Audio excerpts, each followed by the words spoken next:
بسم اللہ الرحمن الرحیم۔ السلام علیکم، میں ہوں وقاص والانا اور آپ دیکھ رہے ہیں 360 ڈیجیٹل۔ تیاری کر لو، کمر کس لو، آج پھر میں ہوں نیچے چھڑنا۔ میں اصل حقائق اور سارا منظرنامہ اس انتشاری مارچ کا جو کہ اسلام کے نام پر نکلے، جو کہ پاکستان کے امن کو خراب کرنے نکلے، جنہوں نے پاکستان کے امن کو خراب کیا، کتنا نقصان ہوا عوام کا، کتنا ریاست کا، اور کیا کچھ انہوں نے کیا اور حاصل کیا اور کتنا عوام کو بے وقوف بنایا گیا، آج سارے حقائق آپ کے سامنے رکھیں گے۔ مگر سب سے پہلے جنہوں نے یہ انتشار کیا یا لوگوں کو گھروں سے نکالا، کہتے ہیں کہ کسی پر کیچڑ پھینکنے سے پہلے اپنے کپڑوں کا بھی حساب رکھا کرو، اپنا دامن کتنا صاف ہے، کسی پر انگلی اٹھانے سے پہلے یہ خیال کرو کہ 3 انگلیاں تمہاری طرف اٹھیں گی اور اٹھتی ہیں۔ ٹی ایل پی کے قائد اور سربراہ سعد رضوی کے گھر سے کروڑوں روپے اور سونے کی اینٹیں برآمد ہوئیں۔ یہ محض ایک خبر نہیں بلکہ تشویشناک اور حیران کن انکشاف ہے، جس سے ذہن میں بہت سارے سوالات پیدا ہوتے ہیں۔ پہلے، آخر یہ اتنا مال اور پیسہ آیا کہاں سے؟ سعد بھائی، کتنے دن گزر گئے آپ نہیں بتا پائے۔ ایک مدرسے کے مولوی کے گھر سونے کی اینٹیں کہاں سے آئیں؟ قارون کا خزانہ رکھتے ہو کیا؟ آخر سعد رضوی کا کاروبار ہے کیا ہے؟ انتشار کے علاوہ بتاؤ، کیا یہ پیسہ دشمن ممالک کی خفیہ ایجنسیوں کا فراہم کردہ ہے؟ یہ ایک سوال ہے، اس سوال کا جواب تو آپ کو دینا پڑے گا۔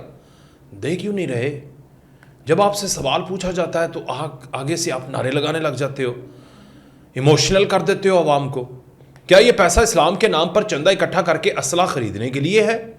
یہ بھی بڑا سوال ہے، کیونکہ آپ گسلے سے لوگ جاں بحق ہوئے ہیں، شہید ہوئے ہیں۔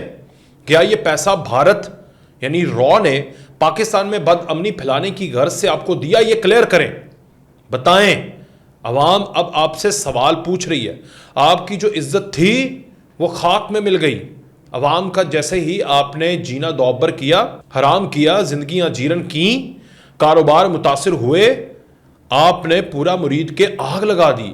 کچھ عرصہ پہلے ذرا دیکھیے گا، غور کیجیے گا، آپ لوگوں نے غور کرنا ہے۔ کچھ عرصہ پہلے اسی مرید کے میں بھارت نے میزائل مارے تھے، یاد آیا آپ کو؟ بھارت نے اسی ایک علاقے کو ٹارگٹ کیا تھا اور کافی عرصے کے بعد یعنی چند مہینوں کے بعد اسی جگہ کو دوبارہ سے نظر آتش کیا گیا، وہیں پر جا کر دوبارہ پڑاؤ ڈالا گیا اور اسی کو پرائم ٹارگٹ بنایا گیا۔ کیا یہ مماثلت نہیں ہے کہ وہ جو کام نہیں کر پائے تھے انہوں نے اپنے سلیپر سیلز اور اپنے بھتے اور پٹھوؤں کو بھیج دیا؟ اس بات کا جواب کون دے گا؟ ہے جواب آپ کے پاس؟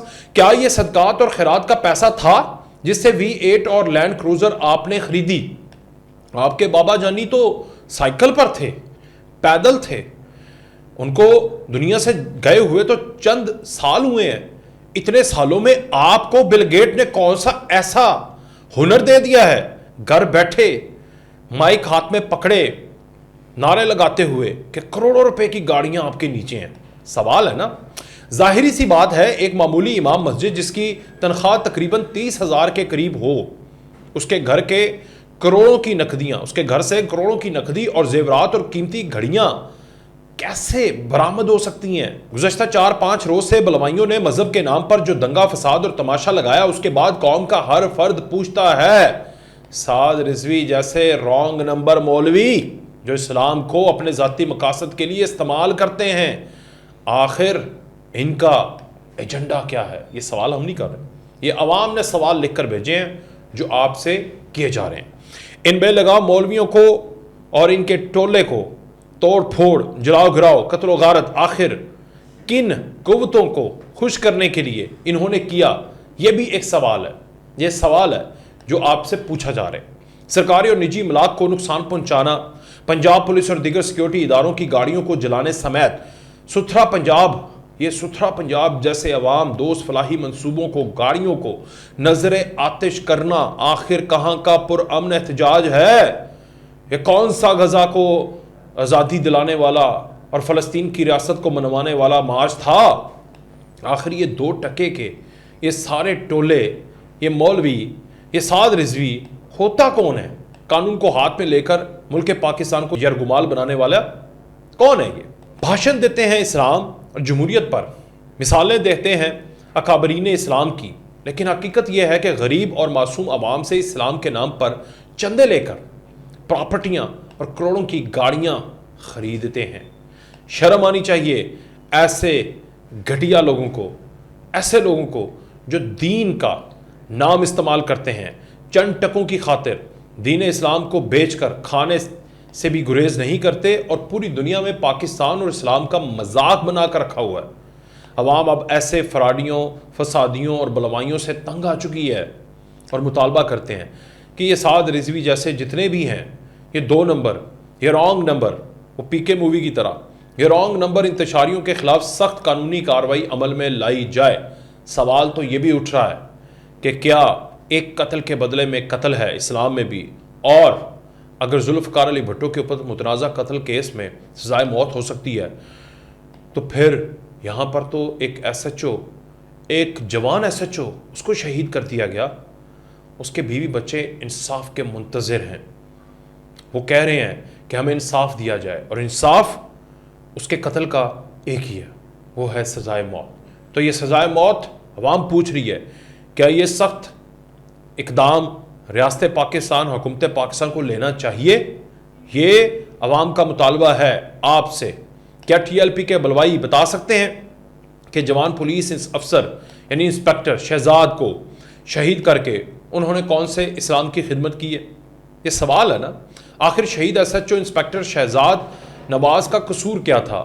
انسپیکٹر شہزاد نواز کو مریدکے میں احتجاجی مقام پر تعینات کیا گیا تھا تاکہ علاقے کو کلیئر کر کے امن و امان کی بحالی کی جائے، تاکہ راستے کلیئر ہو سکیں، بچے اسکول جا سکیں، مریض ہاسپٹل جا سکیں، مزدور اپنے کام پر جا سکیں۔ لیکن اس دوران ٹی ایل پی کے 40 سے 45 قاتل بلوائی کود پڑے اور انسپیکٹر شہزاد کی سرکاری گاڑی کو گھیر لیا اور ڈنڈوں، پتھروں اور کیلدار ہتھیاروں سے حملہ کر کے انہیں شہید کر دیا گیا۔ شہید انسپیکٹر شہزاد نواز کے 3 کم سن بچے ہیں، جن میں 2 بیٹے ہیں جن کی عمر 8 سال اور 3 سال ہے، جبکہ 6 سال کی ایک بیٹی تھی۔ وہ ہوا کی بیٹی بنت ہوا اپنے والد کی لاش پر سوال اٹھا رہی ہے کہ میرے والد کو ناحق قتل شہید کیوں کیا گیا؟ سوال ہے، اس سوال کا جواب رضوی صاحب آپ نے اور آپ کے تمام لوگوں نے دینا ہے۔ شہید انسپیکٹر شہزاد نواز کے معصوم بچوں کے ٹی ایل پی بلوائی قاتلوں سے جو سوالات ہیں وہ بھی آپ کے سامنے رکھتے ہیں۔ کیا ہمارے والد کو اس لیے مارا گیا کہ وہ وطن کے امن کی حفاظت پر مامور تھا؟ کیا ہمارے باپ کو شہید کر کے تم نے اسرائیل فتح کر لیا؟ کیا ہمیں یتیم کر کے تم نے غزہ کے یتیموں کا بدلہ لے لیا؟ اب بتاؤ ٹی ایل پی کے مولویوں، کیا تمہارے پاس شہید انسپیکٹر شہزاد نواز کے معصوم بچوں کے سوالات کے جواب ہیں؟ اگر نہیں تو شرم سے ڈوب مریں اور قوم سے معافی مانگیں، لیکن یاد رکھیں جو ظلم تم نے ڈھایا اس کی سزا اب تمہیں کوئی نہیں بچا سکتا، کوئی نہیں بچا سکتا۔ تحریک لبیک پاکستان خود کو ناموس رسالت صلی اللہ علیہ وسلم کا محافظ ظاہر کرتی ہے، مگر اس کا ماضی ایک بالکل مختلف کہانی بیان کرتا ہے۔ آئیے آج آپ کو وہ کہانی بھی سناتے ہیں۔ لبیک یا رسول اللہ صلی اللہ علیہ وسلم کے نعرے کے پیچھے تشدد اور سیاسی سودے بازی کی ایک خطرناک تاریخ چھپی ہوئی ہے، جس نے پاکستان کو جانی، مالی اور اخلاقی نقصان پہنچایا، شہروں کو مفلوج کیا اور معاشرے میں انتہا پسندی کو گھیر دیا، یعنی معاشرے میں انتہا پسندی کو فروغ دیا۔ تحریک لبیک کئی سال سے مذہبی جذبات کو ایک ہتھیار کے طور پر استعمال کرتی آئی ہے۔ فیض آباد دھرنا نومبر 2017، یہ آپ کی یادوں میں ہوگا۔ تحریک لبیک نے اسلام آباد کو کئی ہفتوں تک یرغمال بنائے رکھا، سڑکیں بند، شہری محصور اور روزمرہ زندگی مفلوج ہو گئی۔ ایمان کے دفاع کے نام پر ٹی ایل پی نے ریاست کو بلیک میل کیا۔ ملکی سطح پر احتجاج اور جھڑپیں 2021 یعنی فرانس میں گستاخی کے مسئلے پر ٹی ایل پی نے پھر ملک کو آگ میں جھونک دیا۔ سیاست، پولیس، ہر طرح کی جو یہاں پر زندگی تھی وہ متاثر ہوئی۔ 7 پولیس اہلکار شہید ہوئے، سینکڑوں زخمی ہوئے، پورے شہر بند ہو گئے۔ امن یا مکالمے کی بجائے ٹی ایل پی کا پیغام فساد اور تباہی تھا۔ سری لنکا کے شہری پریانتھا کمارا کو ہجوم نے مار مار کر قتل کر دیا۔ اور لاش کو آگ لگا دی۔ ہجوم لبیک یا رسول اللہ صلی اللہ علیہ وسلم کے نعرے لگا رہا تھا۔ یہ منظر پوری دنیا کے لیے پاکستان کی بدنامی کا باعث بنا۔ ایک غیر ملکی مہمان کو ٹی ایل پی کے زہریلے بیانیے نے ہجوم کے ہاتھوں مروایا۔ ڈی ایچ اے لاہور میں کے ایف سی پر حملہ ٹی ایل پی کی اس روش کی تازہ مثال ہے جس میں مذہب کو تشدد کا بہانہ بنا کر انہوں نے بہت زیادہ آگ لگائی۔ کارکنان نے ریسٹورنٹ کی کھڑکیاں توڑ دیں، پتھراؤ کیا اور آگ لگا دی۔ تحریک لبیک کے احتجاج اور تصادم میں متعدد پولیس اہلکار شہید یا شدید زخمی ہوئے۔ 2021 اور 2025 کے مظاہروں میں ریاستی اداروں کے جوان اپنی جانوں کا نذرانہ پیش کرتے رہے، جبکہ ٹی ایل پی کے رہنما نفرت کے بیانیوں کو مزید ہوا دیتے رہے۔ جب غزہ، شام اور کشمیر میں مسلمان مارے جا رہے تھے تب ٹی ایل پی خاموش رہی۔ نہ کوئی دھرنا، نہ کوئی احتجاج، نہ کوئی آواز، کیونکہ وہاں سیاسی مفاد یا موقع نہیں تھا۔ لیکن جیسے ہی موقع پاکستان میں ملا، وہی گروہ دوبارہ سڑکوں پر آ گیا اسلام کے نام پر سیاست کرنے کے لیے۔ تحریک لبیک پاکستان دراصل ایک انتشار پرست فرقہ بن چکی ہے۔ یہ مذہب کے نام پر عوام کو بہکاتی ہے، انہیں بطور ایندھن استعمال کرتی ہے اور اقتدار اور مفادات کی جنگ لڑتی ہے۔ اگر اسے آج نہیں روکا گیا تو ٹی ایل پی کا یہ اسٹریٹ جو ایکسٹریمزم ہے یہ ریاست کو اندر سے کھوکھلا کرتا رہے گا۔ عقیدے کے نام پر نہیں بلکہ لالچ، فریب اور نفرت کے ذریعے یہ اپنا تمام تر سودا پاکستان کی قوم کو بیچتے رہیں گے۔ آپ لوگ ان کا ساتھ دیتے رہیں گے اور ہر ایک سال میں لاشوں کا ایک ڈھیر پاکستان کے اندر اللہ نہ کرے نظر آتا رہے گا۔ اب آپ نے یہ فیصلہ کرنا ہے کہ اسلام امن سکھاتا ہے یا اسلام انتشار سکھاتا ہے۔ یہ فیصلہ آپ نے کرنا ہے کیونکہ اسلام کا نام ہی امن ہے۔ امن ہے۔